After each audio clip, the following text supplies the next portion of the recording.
Yeah, okay. The floor is yours. Good. So good afternoon, everybody. I was asked to introduce today's speaker, Professor Emil Prodan from Yeshiva University in New York City. And following this request is much of a pleasure for me because he is a pioneer and a renowned world expert on topological materials, including metamaterials, which I guess is why we invited him for this special anniversary lecture today, the title of which is going to be Applications of K-Theory in Materials Science. But allow me to say a couple of words about his vita before we let him speak. Professor Prodan received his bachelor and master's degrees in theoretical and mathematical physics from the University of Bucharest. He received another master's degree in theoretical physics from the University of Houston, and he then graduated with a PhD in theoretical physics from Rice University, where Peter Nordlander was his advisor. Emil Prodan received further postdoctoral training at the University of California at Santa Barbara, working with Nobel laureate Walter Kohn. Thereafter, he was a fellow of the Princeton Center for Complex Materials at Princeton University, where he worked with Roberto Carr and Duncan Haldane. Dr. Prodan joined the physics department of Yeshiva University in 2007, where he is a full professor of physics today. Emil received several awards and honors, of which I mentioned two in chronological order. In 2011, he received the NSF Career Award for his proposal, Strong Disorder and Electron Interaction Effects in Topological Insulators. And in 2016, he was among the recipients of the Keck Foundation Research Awards for the collaborative project Engineering New Materials Based on Topological Phonon Edge Modes. So Emil, the stage is all yours, please. Thank you. Thank you very much for the kind introduction. You already heard the title of my talk, and it's a little bit unusual actually to have the concluding talk for a very successful year of MetaMAT's seminars, which actually contain this word, K-theory. And the subject of the talk actually was suggested by the organizers. And I'm so pleased that, there is interest in these techniques. And they are not my techniques. So here, perhaps I'm celebrating the work of many other people from which I learn, and they are my heroes. And now I am so pleased that these ideas slowly penetrate in materials, in metamaterials, and if I have to say, they are not conceptually not difficult at all. And the flavor of all these calculations or analysis, it's very much like when you learn integration by residue theorem. So you have to make a jump, you calculate things a little bit different, but then there is so much reward after you learn the new technique. So let's see. My next slide will be setting the stage. And in my previous talks, I always started with very complicated systems so I can impress audience. But that was a mistake. And this time I will do a little bit different.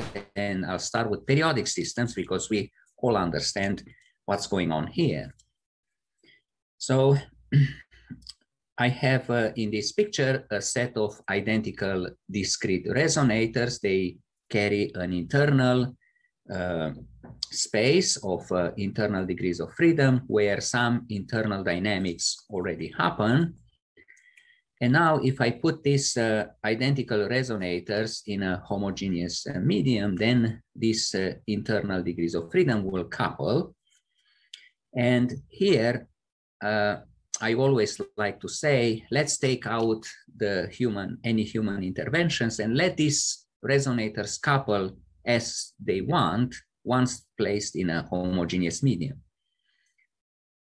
Well, in that case, if the homogeneous medium, then you see here I wrote the dynamical matrix, and since the system is periodic in the dimensions, I can label each resonator by d integers, therefore an element of this z to power d. And the dynamical matrix looks as shown here. And due to Galilean invariance, the coupling matrix is dependent only on the relative index. So this n minus m. So let me explain a little bit more this formula. So n and m are two sides, like this side and this side. And W is a matrix which tells me how, for example, this resonant mode couples with this resonant mode, or how this resonant mode is coupled to this resonant mode. It is, some people, okay, when they see this tensor product, they say, oh, I complicate things. But in fact, it's a very efficient way to encode how two resonators, one located here and maybe one located here, couple to each other. So all I need to specify is this matrix. And now Galilean invariance assures me that this coupling matrix only depends on the relative index.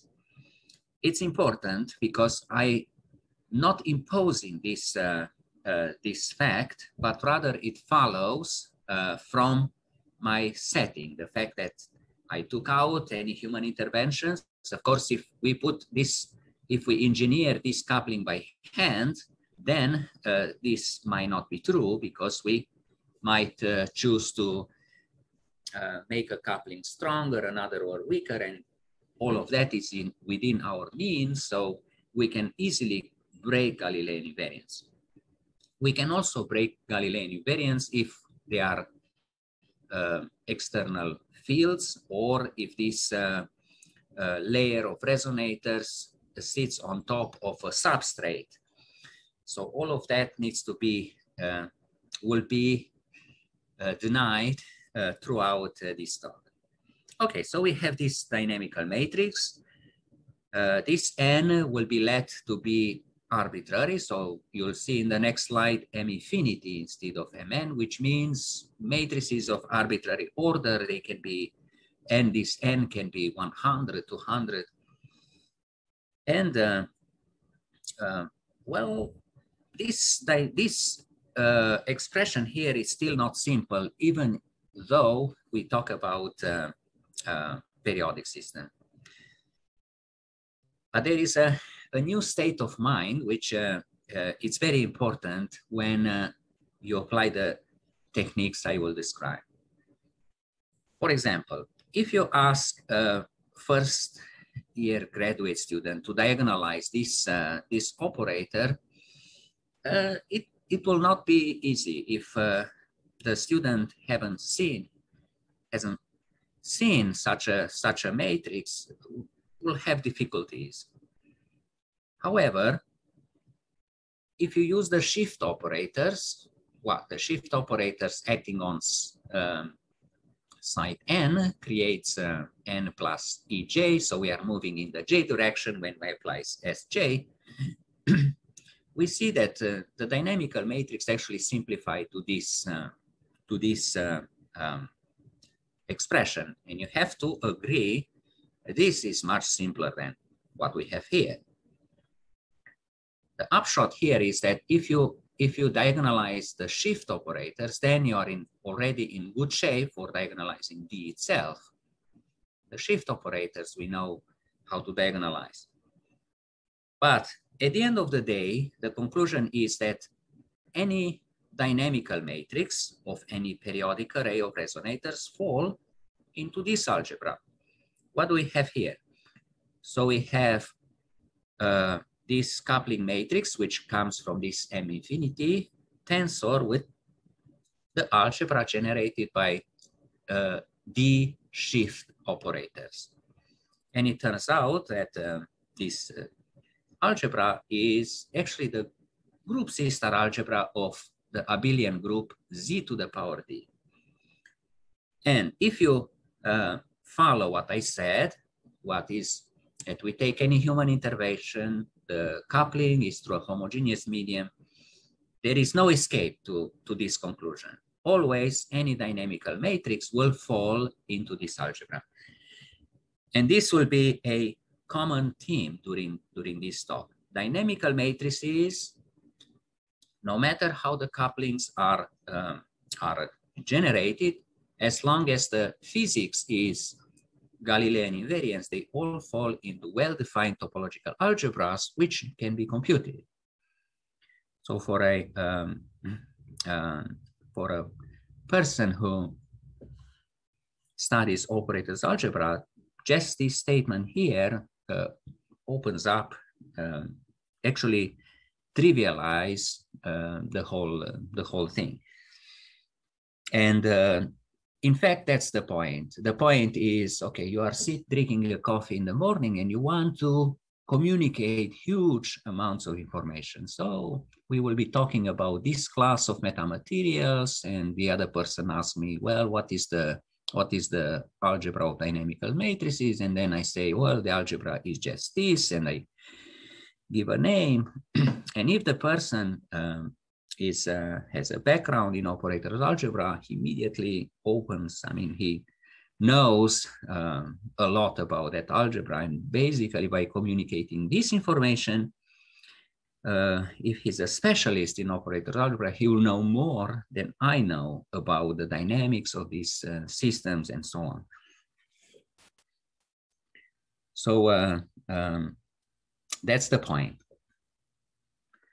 Now, what can be inside this algebra? Here are a set of Hamiltonians, and here we have a name, which is generating topological models. So we have this J, which is a subset of indices taken from the indices that indicate a direction. We are in dimension D, so we have the directions. And then we form this very particular Hamiltonian, which involves the shift operators and tensor products with Clifford algebras. And these Clifford algebras are tailored to this set of indices.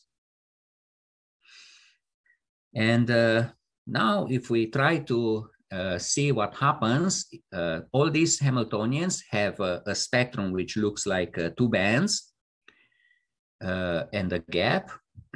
The gap will be closed at specific values of m, but we can take Hamiltonians which for which the gaps are open, and we can take different j's and different m's, and what we will find is that if we try to interpolate continuously between two models, let's say a linear interpolation between the two, closing of the gap is unavoidable. So it means these models are topologically different or distinct because we cannot connect one to another without closing the spectral gap. The question now is, did we miss any generating topological models? Is this all there is inside this algebra? So we'll see that K-theory answers very nicely this question. Now, when you say unavoidable gap closing, it's a really strong statement. So always when we say unavoidable, it's really, really a strong statement. So how can that be? Well, it is true, this unavoided gap closings happens only if the deformation takes place inside this topological algebra. If you break the translation symmetry, then you can avoid this gap closing. So this is something one has to keep in mind. And in fact, when the classification table of topological insulators was put forward, this information was missing. What are the allowed deformations of the models? And it took some time to understand what are the models and what is the space in which you are allowed to deform the model. Now, what happens here? Each band carries a topological number, topological numbers, and there are many of them. So let's say in the dimensions, we have a D-dimension Brillouin torus. And here it's an example of a 3D Brillouin torus. Okay, it's unfolded, but the faces are equivalent. So this face should be glued to the bottom face and so on. And for this 3D Brillouin torus, we will take sections, and they are 3 even dimensional sections. These are 2-dimensional sections. And for each this section, we can generate a Chern number. So Chern numbers exist for any even dimension. And they have this formula here. It involves some permutations of the indices, derivatives of the band projection. So the band projection is okay, form as usual.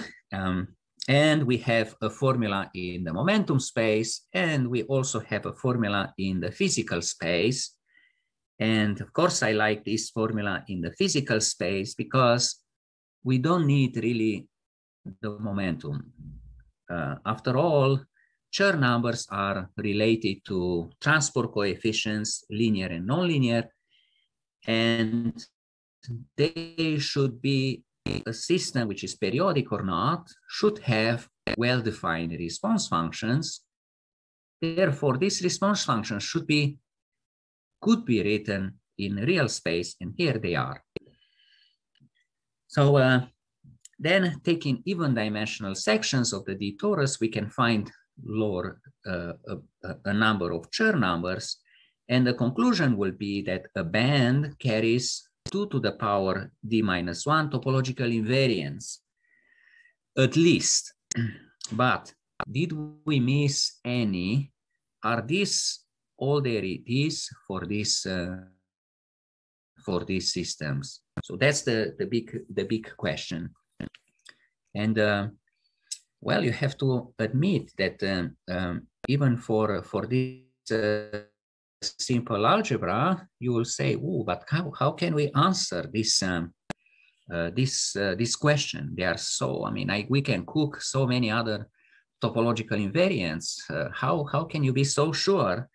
How many independent topological invariants are there?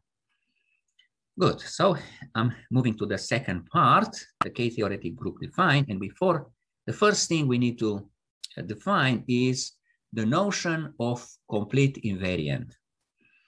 The notion of complete invariant involves this if and only if statement. So I'll get to this at the end of this slide. And I took a very familiar setting. So we have the plane, it's punctured. Here it has 1 puncture. Here it has 3 punctures, and I am looking at curves which are continuous, and now we can deform these curves without breaking them or without passing over the puncture. And now we see here this curve which can be contracted to a point and make it disappear. I see the blue curve encircling the point once, and then I see the red curve and the orange curve both encircling the point twice. Here it's more complicated. We can have so many other options. But the point is, even my my daughter, when she was 6 years old, could tell which curves can be deformed into each other without actually having any notion of a winding number. And in fact, really, to define an invariant for a curve like this, we don't need any number. We can define it like so. The invariant associated with the curve gamma is really the set of all gammas that can be deformed into the original gamma. This is not a numerical invariant, but it is a topological invariant. Why? Because the set gamma does not change upon continuous deformations of gamma, because that's how it was defined. It's a topological. Now, even more, if we got two gammas somewhere in the plane, they can be deformed one into another if and only if these sets coincide. Therefore, this if and only if is the attribute we need to be a complete invariant. So here we have it in this setting. Of course, now we will the task will be to calculate all these topological invariants and classify these curves. We will do exactly the same thing for band projections. So for periodic resonators, we have band projections living inside this. It's a topological algebra, therefore it's a topological space.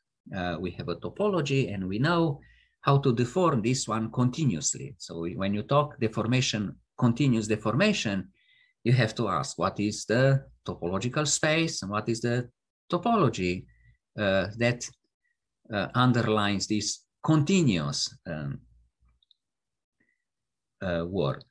So then, as it does in the familiar setting of curves, we declare that two band projections are equivalent if there is a family of projections all living in the allowed algebra of dynamical matrices, such that when this S parameter is 0, we are at, so we recover P, the first band projection, and when S is equal 1, we recover the B prime band projections. So this is just the homotopy equivalent with a caveat that in fact we still have this algebra of arbitrary matrices. And I should note here that deformations inside this algebra allows turning on or off new and old degrees of freedom. So in other words, when we do these deformations, we can activate new degrees of freedom, which we either ignore in the previous models, or, for example, we can couple to external structures. And because of this fact, which is actually very physical, if you don't allow this turn on and off of the degrees of freedom, you are not reflecting the reality. The reality is we always work with effective models, therefore neglecting, for example, high frequency degrees of freedom. But when we do these deformations, we need to put these degrees of freedom back and allow these deformations to engage these degrees of freedom. And anyway, this is why we have this stable homotopy rather than just plain homotopy. And then we have the equivalent class of a band projection represents the complete topological invariant of a projection.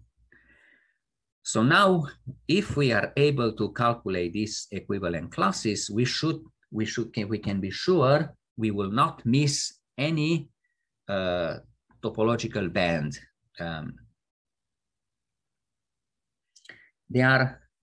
This homotopy or stable homotopy, in fact, is the same as two other equivalent relations. There is this one here, which says that two band projections are equivalent if there is a unitary operator or unitary element from this algebra, such that PB prime is PB conjugated with this unitary operator. Or if there is a partial if there are two partial isometries VV prime, such that when you multiply VV prime, you get PB, and when you multiply V prime B, and it turns out this equivalent relation implies this one implies this one, and this one implies this one. Therefore, they are all the same, and they can be used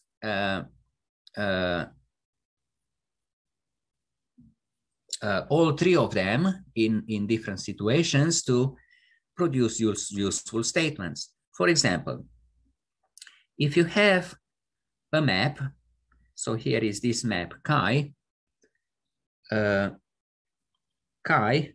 for which you can exchange, if you apply this chi on a product AB, and then you get the same result if you apply it on BA, then certainly chi on P is equal to chi applied on P prime.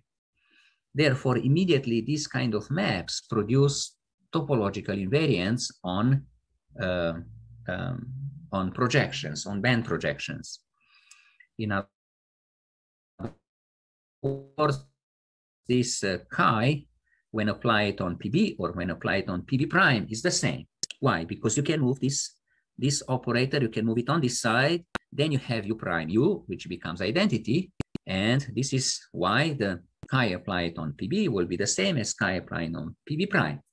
In particular, any trace will actually supply a topological invariant for the band projections.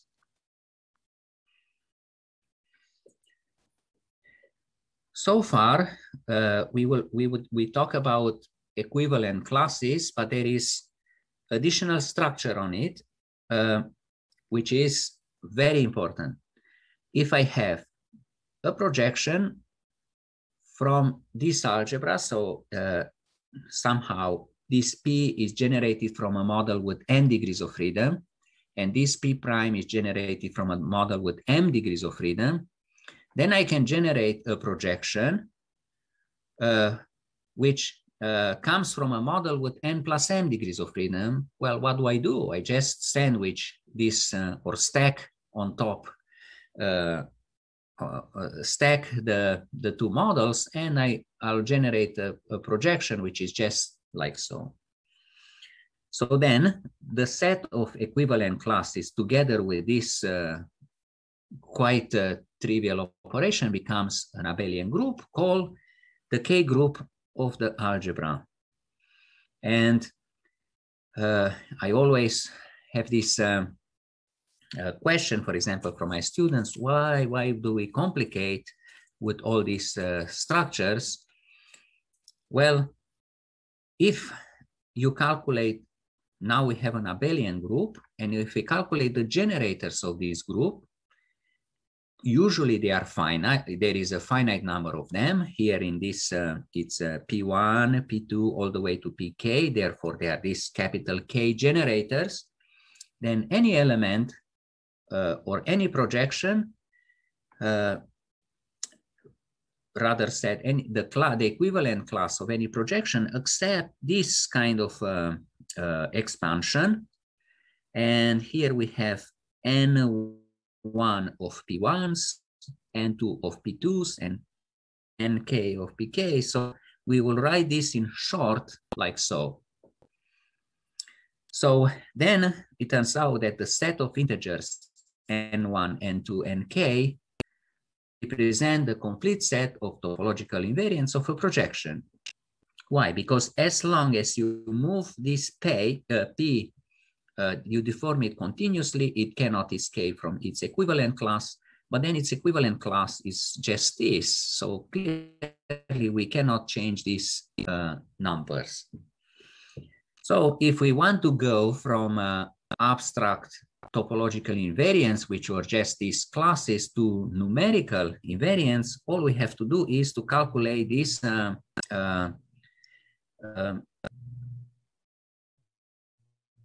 integer numbers here. Therefore, the decomposition of the projection in terms of the generators of the group. I should say that these generators are not unique. So when you do the calculation of the K group, you have to also specify a very particular set of projections.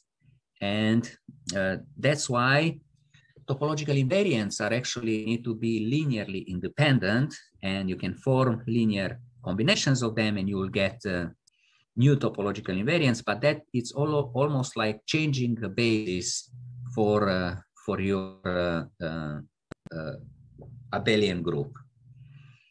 So now we go back to periodic arrays, and one does a calculation, finds that the K-theory of this C-star algebra of dynamical matrices takes this form. It's z to the power 2 to the power d bar minus 1, where d bar is equal to dimension if d is even, and d bar is d minus 1 otherwise. And then if we recall these generating models from my previous slide, you will see that how many, this J was a subset of indices. How many of them can we generate? If the cardinal of this set is even, well, there is exactly this many subsets. And now we can be absolutely sure that all topological bands can be produced from the above models, and there is nothing in this algebra above these topological models. So it's important. We at the beginning of this boom in topological insulators, people were very excited. They produce models with Chern number 3, Chern number 6. Well, they are just stacks of topological model with Chern number 1. So it's you just stack 6 of them, and you get a topological model with Chern number 6, and you can be sure that the model, which perhaps was found in a very complicated lattice, can be continuously deformed until this trivial stack of 6 models with Chern number 1. So so if you know this information, then you basically are done. There is nothing new to be said about this class of metamaterials.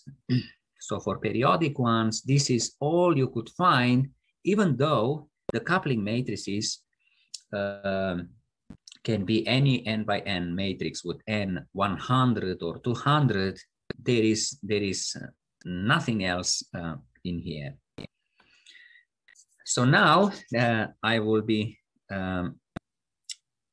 talking about a more interesting class of resonators, which is the class of quasi-periodic. Let me start with 2 examples. I have a pattern, and I'm generating with in a dynamical fashion, which involves a circle and stepping on the circle by a theta. I start with from this point, and I project on this horizontal axis, and I got my first point, x0. I move on the circle by a theta, and I project down. I move by a 2 theta, I project down, and I can also go to the left by moving by a minus theta. At the end of the day, I get a set of points, and I can put a resonator, let's say with a single mode resonator, and I assuming that they couple via evanescent tails. So the coupling Hamiltonian, what should be? Should be a hopping between x and y side, and a coupling strength which decays exponentially with the distance between the sides. And this type of Hamiltonian, actually I can evaluate it on any lattice, and it will be my model Hamiltonian. For example, this Hamiltonian has been evaluated here for this pattern, or for this pattern of red points. And then here we see the spectrum. Here we recognize the Hofstadter spectrum very nicely. Here, somehow, it's the same fractalish structure, but can we be sure that here we actually are seeing the same thing, except maybe here we are using a bad lens, and all this actually is deformed in something else, but other than that, this is the same as this. And I want to intrigue you because this pattern was generated by what? I just simply deformed this circle into a loop like this, but other than that, everything is the same as here. I use the same algorithm. I am moving on the circle by a theta, and I'm not doing any projection anymore. And this is kind of a weird pattern that one generates.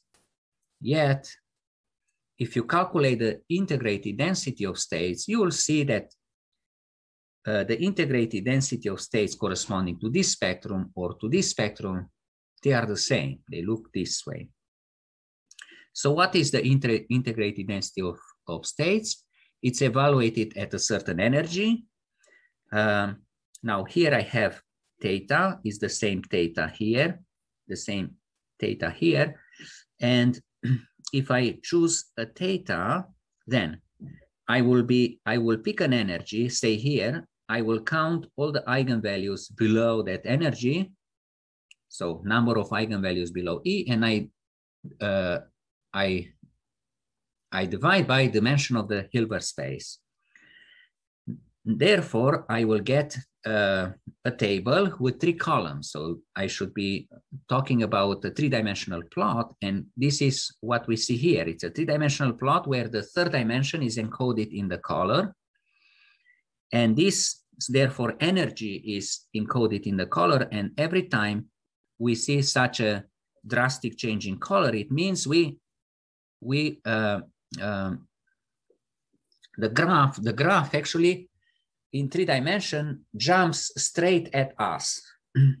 And in fact, we are going through a gap. Clearly, the integrated density of states doesn't change as we change this E inside the gap.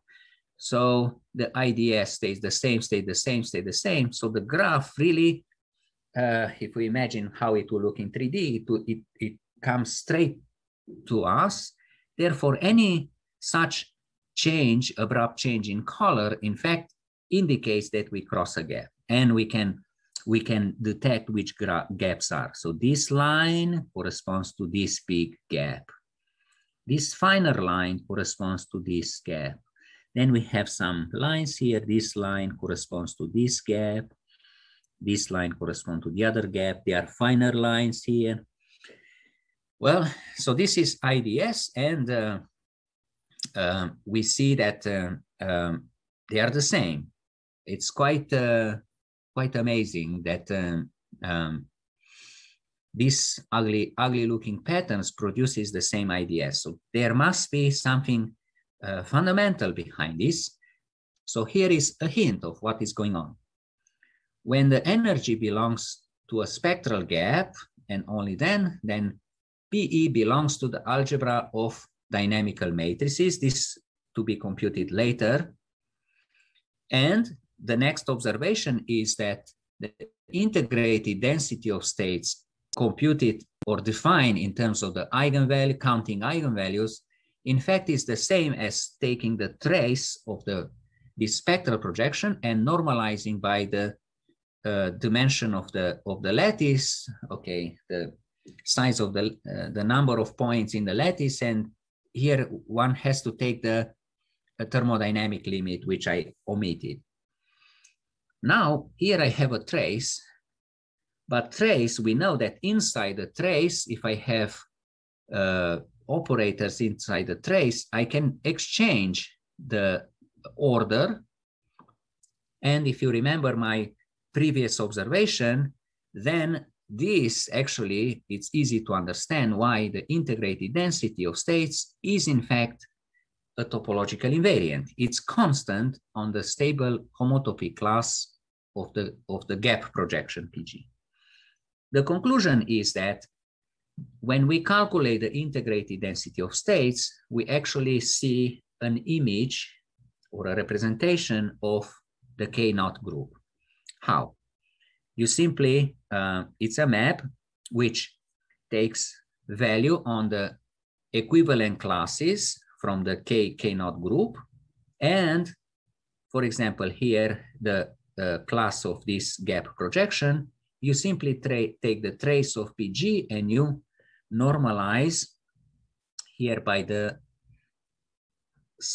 number of points in the lattice, and I also put the number of internal degrees of freedom. So what must happen is that the two patterns of the algebra of dynamical matrices for the two patterns are identical, and therefore the same can be said about the K groups. And this is why this graph of the integrated density of states are the same. So if that's the case, then we can be sure, for example, that this gap projection here can be continuously deformed into this one without closing the gap and so on. So in other words, I can deform this pattern into this linear pattern, and I can keep this gap open, and eventually we will land into this one.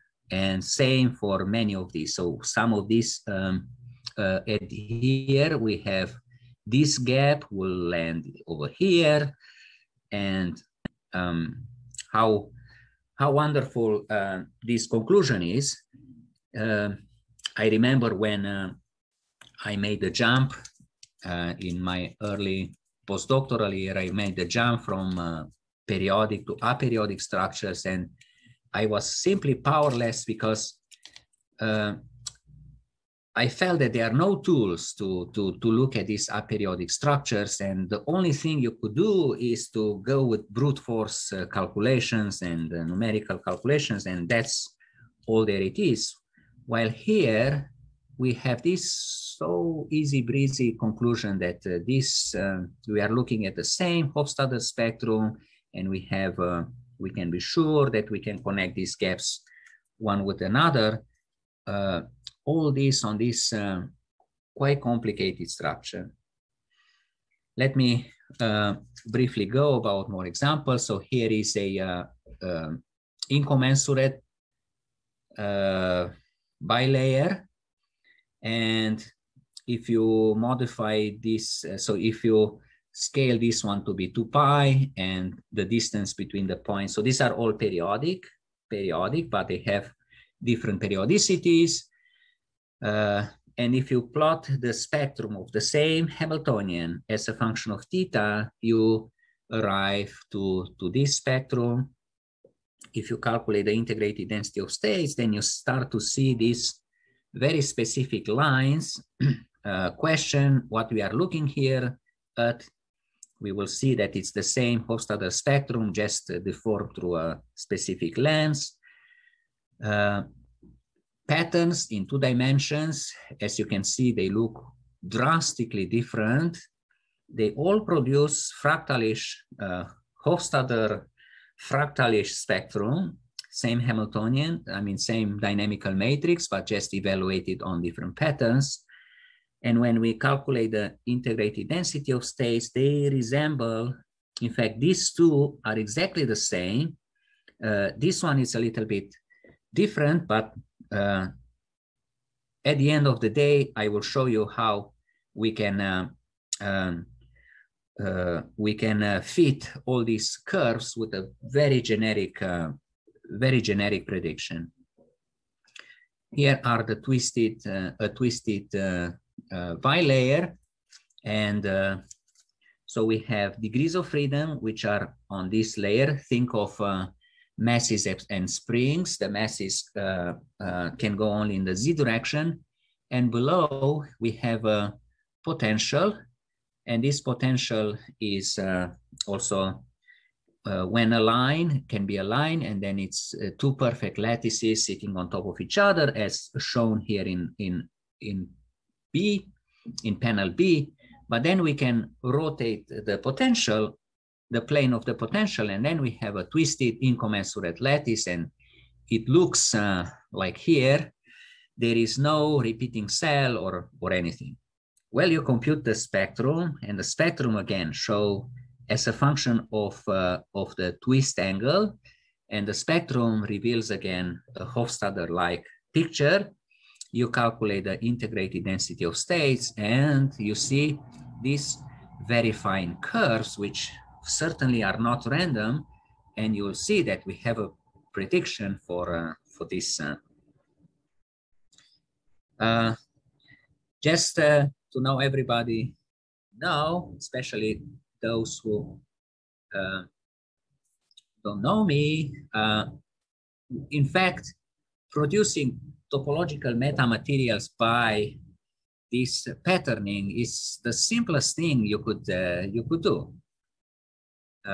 Here, for example, we have magnetic spinors, and all it takes is to change the distance between the magnets by a certain algorithm, for example, the one with the circle. And here you take this tube, is empty inside, and you pattern the walls again with an algorithm, and you will find that you can generate interface modes and Hofstadter spectrum. Here we can nicely we can have discrete acoustic resonators, and simply we can change the length of the resonators, which dictates the on-site frequencies. Here is an acoustic resonator, which involves an incommensurate bilayer, a two-dimensional pattern. So these resonators here are coupled to a thin layer. Same here.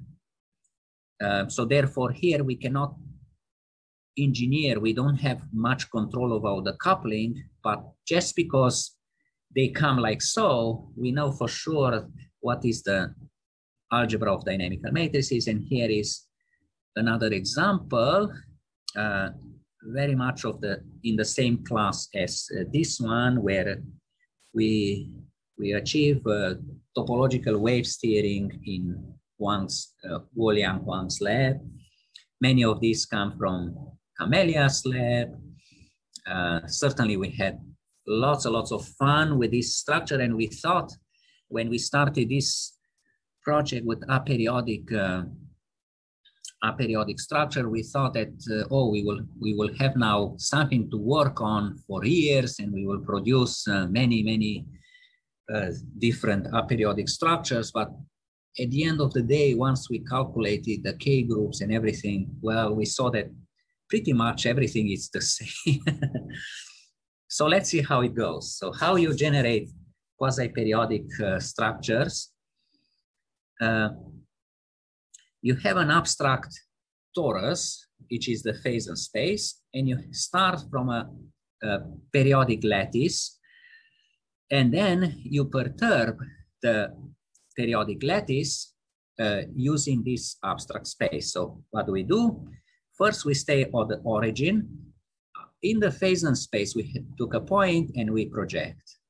Then, for example, we move in this direction. On the unperturbed lattice, I will end here, but what I will do, I will actually move on the torus, and then I will arrive at this point and I will project here, therefore achieving the perturbation I want. And then I can move to this point. I will have now two moves on this torus, and I will get the next point.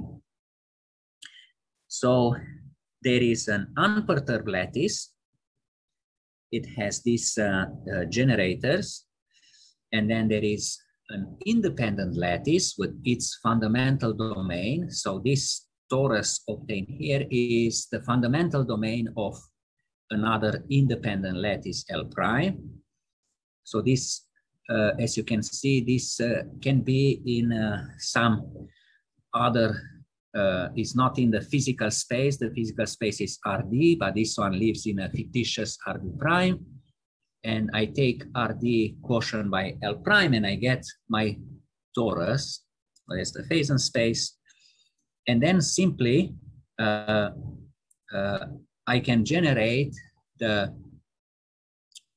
is an induced translation on the Phasor space. So if I take any phi, any point on this torus, I can act with some number n. And here is how this rule tells me how I move to this fictitious torus.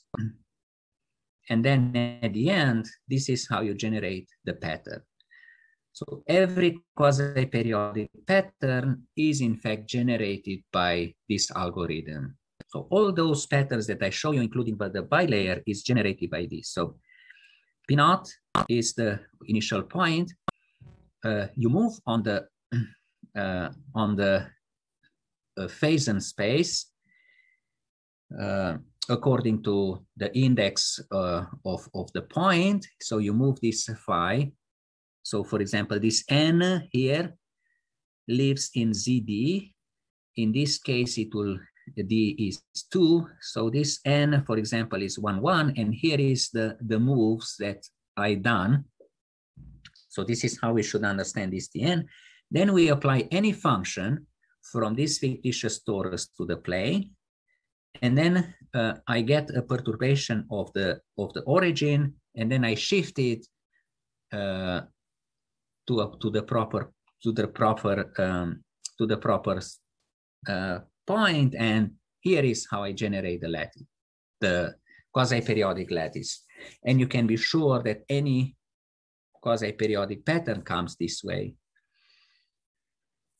We can write what is the and now all this pattern, in fact, is in one-to-one correspondence to the original Phasor value, that is the original point on this fictitious lattice that I chose. Once I chose this point, I apply the algorithm, and I can generate the pattern. So the pattern really is encoded in the original point chosen on this Phasor space. That's why these dynamical matrices actually are indexed by this Phasor value. What can they be? Well, again, we have, this is the most generic thing you could imagine. Each sides can be labeled by an M and N. We have a coupling element. And guess what? Because of the Galilean invariance, you can take this dynamical matrix to this form. Now, this is a very particular form. What we see here are the shift operators. We already know them. And over here, we have this type of diagonal operators. So they are very particular. You have diagonal, so site n, and then it's a continuous function f evaluated on the Phasor, which is shifted n times with the proper shift. So therefore, we can not only, but I can derive what is the commutation relation between this, an operator of this type and the shift. And we will find that if I move the shift operator from right side to the left side, then this f gets composed with the shifts on the Phasor space. And then if I multiply two of these fellows, then they commute, and at the end you get f multiplied with g. Now, Fourier decomposition assures me that any such continuous functions on the torus can be actually written in terms of very simple functions. What are the functions? The functions are just these exponentials of e to the 2 pi and the j component of the Phasor. So if we put everything together, we will say, well, all these dynamical matrices can be written in terms of sums and products of operators Tj's and my shift operators. Therefore, it's an algebra which has D prime plus D generators. You can actually calculate, because we already have this commutation relation written here explicitly. And now if I take this f to be any of these particular functions, we will find these commutation relations. So Tij is nothing but e to the power 2 pi, a number, Tij, and Tjti. And even more, we have explicit relations of this theta matrix values. So let me go back. So here I was talking about two independent lattices, one with generator Ai, one with generator Aj. And what we have here is Aj written in terms of Ais, and this is how we generate this, what is this, transformation matrix A, and it is precisely this transformation A which goes over there. So we are talking about non-commutative d-dimensional torus, and this is the same as the algebra of magnetic translations with certain flux through the meta surfaces of the unit cell. And this is in fact why we can be sure now that these two patterns are exactly the same. So what happens here, the patterns were generated with the same lattice L and L prime. What was different was just this map F. That's what all the difference. But the algebra doesn't depend on that F. It only depends on L and L prime. So as long as these things are the same, we got the same algebra, and this is why we can be sure that dynamical matrices fall in the same algebra for these two patterns. Very quickly, I know I'm over the time a little bit. So the elements of A theta takes this form. They are, as I said, it's linear combinations and products of the generators. We have here the K-naught group in front of our eyes. It's just the same K-naught group as for the periodic structures. They are generators. In 2 dimensions, we have explicit expression for these generators. Here, what is important is that they can be labeled by a set of subindices, and any gap projection carries 2 to the power this d bar minus 1 topological invariants, and therefore any gap projection can be written as linear combinations of these generators with integer coefficients. Furthermore, trace per volume, which is connected with the integrated density of states. For this particular algebra, we know how this trace per volume look like when acted on the generators. So you have Ej, I said, corresponds to a set of indices. Well, you take the matrix, the theta matrix, and you restrict it to this set of indices, and then you take the Pfaffian of that, and here is the prediction. And therefore, what we can say is that if you have any gap projection, then the integrated density of states, which is nothing but trace per volume of the gap projection, is sum over the number, the subset of indices, and J and Pfaffian of Tj. So therefore, every line that I showed in those integrated density of states before can be fitted with this one. Why? Because for each of the models, I know precisely what this matrix is. Therefore, I can calculate these theta ij's. When I calculate those theta ij's, I know what this phi is, and here it is. For this structure, all these curves can be fitted by just straight lines. Over here, if you recall, we had this pattern for the IDS with many, many different curves. Now, each of them can be fitted with the prediction showed in the previous line. For this twisted lattice, we have this fitting. In fact, we try more to fit every single line, and every single line that you see in this complicated picture can be fitted with this prediction.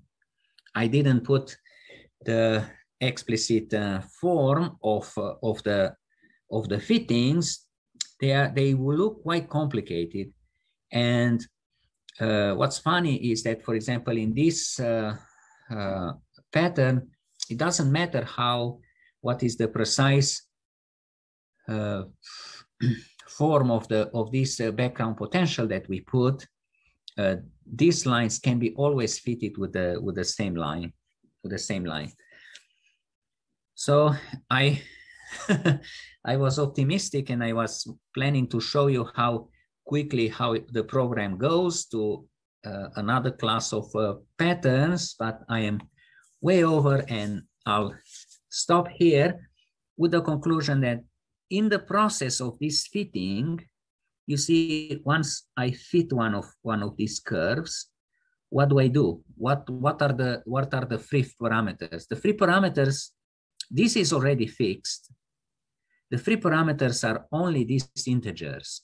So by fitting these curves, in fact, I already calculate all topological invariants, for example, associated to this gap. So this gap corresponds to this curve. Once I fitted this curve, I calculated all topological invariants associated with this curve. Now this gap here is associated with this integrated density of states curve, and the same. So it's a high throughput of topological invariants, and